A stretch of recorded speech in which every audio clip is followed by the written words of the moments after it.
frog cakes and regional bakeries to world-renowned chefs and premier wine regions, there's nothing South Australians love more than delicious food and drink. That's why we're here today at the beautiful Hotel Indigo, meeting with Nick Stott, Karena Armstrong and Emma McCaskill, just part of the creative team from Tasting Australia, to talk all things food, drink, and our favourite topic here at SA Motor, South Australia. Welcome team, thanks for joining us today. So tell us a bit about how did you become the chef you are today? It started when I was a young girl and my parents were shift work nurses and my grandma looked after me a lot growing up, and she was Anglo-Indian, so I was exposed to a lot of spices and food. Food was a big part of our family culture. I fell into cooking because I watched The Cook and the Chef with Maggie and Simon Bryant, who are both I really respect and are mentors, and from there I fell into cooking. I still remember the first time I stepped into a kitchen. I felt like I'd met my people. It was chaos, it was noisy, there was lots of energy, and I actually immediately felt like I was part of something. And then it's just grown from there, and I've always loved eating and cooking. My mum is an amazing cook. And so it was just a natural progression, and then I realised I could do it for a career, and got involved in restaurants and just loved it and just wanted to get better and better at it. And Nick, you took a bit of a different path into the wine space, so tell us a bit about how that all came about. Yeah, I came into this whole world through the sort of sommelier branch. So was one of the sort of early sommeliers in Australia, and then was recognised early on as the best sommelier in Australia a couple of times. And that kind of kicked me into a media career. And I love, really principally it's wine. And I just love the idea that, wine is connected to people and place. And so I've been lucky enough to travel the whole world of wine quite extensively over the last sort of 10 or 15 years, and really understand it through the prism of, how things taste and, where they come from and who makes them. And so I kind of bring all of those things back into what I do with the festival in terms of programming the drinks. It's all about finding the great drinks and understanding, why they taste the way they taste and who the great people are that are responsible for, creating them. And that's what we bring to the festival. Are there any moments that you can lean on that inspired your careers really? I was really fortunate to spend a lot of time with my grandma growing up. My parents were shift work nurses, and so I would be in the house and there'd be all the smells of these fragrant curries, and we would make paratha bread together. And I think just having that experience made me thirsty to learn about other cuisines. It's really special having that connection with grandparents as well, I think. Yeah. For me, I think the first time I worked out that I'd had an effect on someone through food was really profound. That, something I'd cooked had made them feel, it made their day, it made them feel good, and that I had nourished them. That I'd also put something together that was worthy of making an occasion, and I was in part of their occasion. I think that's something we do really well in the festival, is we bring experience through skill. And being a cook is something that is so giving, but hospitality is as well, and it's about experience. So for me, it was the first time I realised I had the power to do that, and I had the ability to do that, and I love doing it. I love making people happy. And it's such a simple part of what we do, but it's what I keep going back for.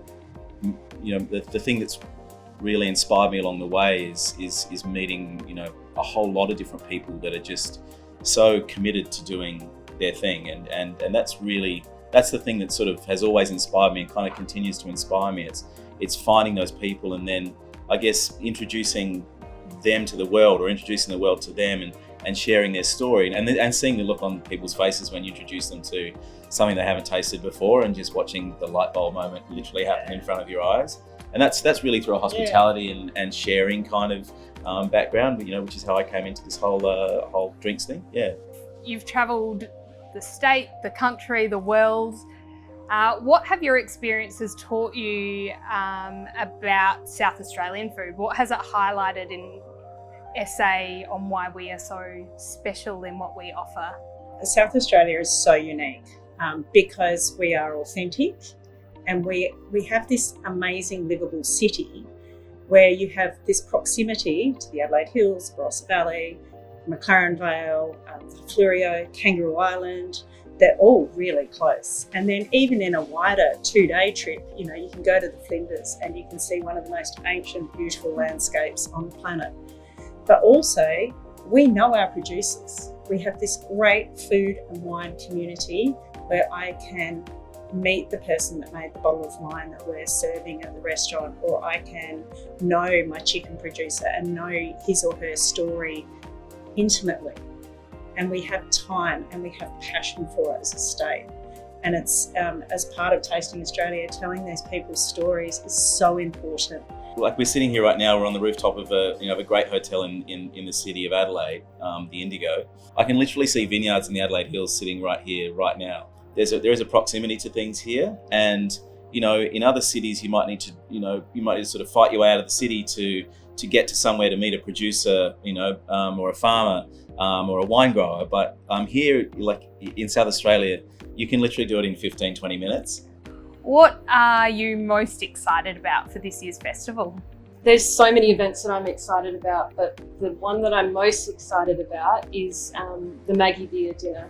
There's David Swain and Sharon from the Fermentary and Maggie and myself, and we've all curated a menu together, and Maggie said that the menu feels like it would be a menu that she had at the Pheasant Farm many years ago. So I'm really excited about that dinner. Yeah, sounds really cool. The dinner I'm doing in Town Square Kitchen, that's been titled Wasted, and I'm cooking with Kane Pollard and Ben Devlin.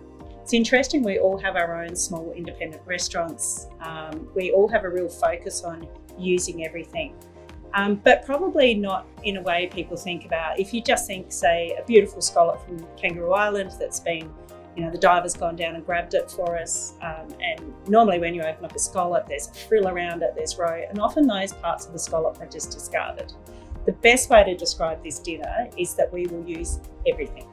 We'll make an exo from the frill, we'll use the roe and dry it and make a salt. It's about premium ingredients, but used with integrity and thinking about the producer or the forager or the winemaker and how they got to that point of getting that product to us, and then treating it with huge respect. One moment that is a bit unique this year is inviting an importer and sort of wine bar legend from Sydney, a guy called Giorgio Di Maria. And I've invited Giorgio's run some fantastic wine bars. He's just opened a new one, and he really understands that world of exciting people about wine. So I've actually invited him to curate a tasting of sort of natural and low-fi and low intervention wines called Beverino.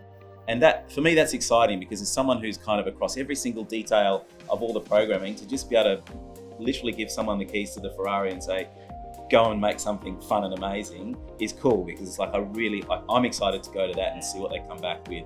So yeah, that's probably the one that I just want to rock up to, and be there, Yeah. Any other hot tips for festival goers? Arrive hungry. I just rock up and drop in, say hey. and because there's a lot of good stuff there on offer, and just let yourself, Immerse free yourself, range. Yeah. It's been great chatting to you. Thanks a lot. Thank you. Thank you. Thanks. With events hosted throughout South Australian regions, this is a true celebration and showcase of all things SA. And as Emma said, make sure you show up hungry.